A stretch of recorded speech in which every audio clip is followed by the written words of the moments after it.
Hello and welcome back. The tutorial today is knit two together, and this stitch is used for reducing, for shaping, clothes that you're making, or often used quite a lot in making little soft toys and things like that. So knit two together, and it is as simple as it sounds. You'll be happy to hear. You take two stitches and you knit them into one, reducing what you've got by one. So I've got the 10 as usual.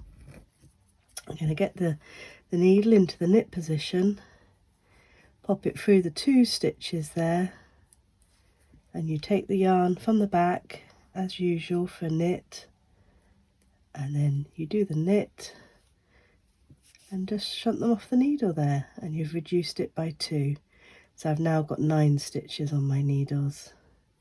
So I'll knit one just as usual, and then we'll have a go at the next one. So it's knit 2 together, 1, 2, push the needle to the back, loop round like you would for knitting, and pull through.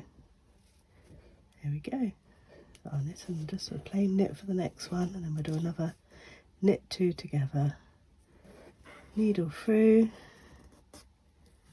round, and there it is.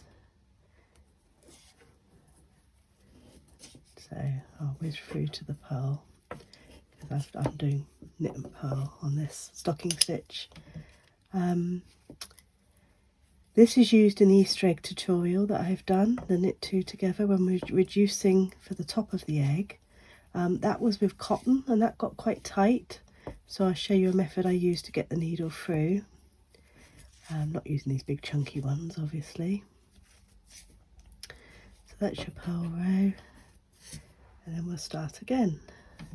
So if you do get to it and it's a bit tight, this one obviously isn't, this is lovely and loose, but what you can do, because to get the two, you're going in at an angle, and it's stretching it a lot more, so it's quite, if it's not loose, it's a problem. So what you can do, if you've got tight stitches, is you can get your needle through just like that way, give it a little yank, and then when you come to do 2 together, it's just so much looser for you, and you can pop that round and do the stitch. So that's a little trick if you're stuck with tight stitching.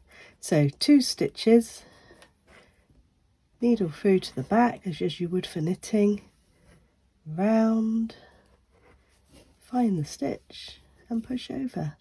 You can see the way we're going, we're running out. I'm only down to 3 stitches. So 2 together, in at the back as you would for knitting, but I will show you just in case doing the 2 makes it muddly. In at the back, round and through. And look, I've gone from 10 down to 4, and I've got a little skirt, a little bit open at the back. So I'll do a row of purl, and then we'll have another go. I can't think of any particular tricks for this stitch. This is pretty simple. It's a nice simple decrease.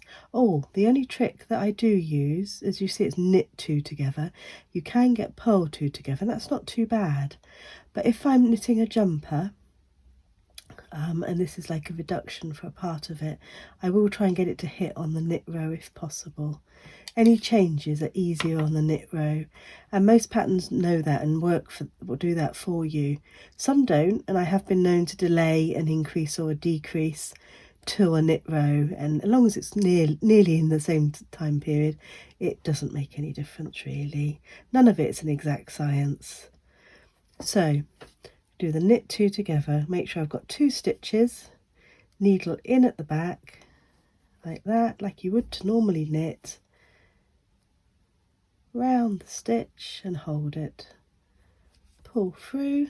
Oh, I've pulled more than one through there, you have to be watchful for that sort of thing, and off.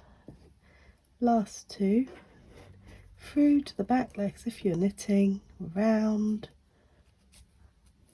there it is, and off, and we're down to 2. It's a little dress now. So that is knit 2 together, and it is the simplest decrease. So I hope that's helped. Let me know in the comments, and happy knitting.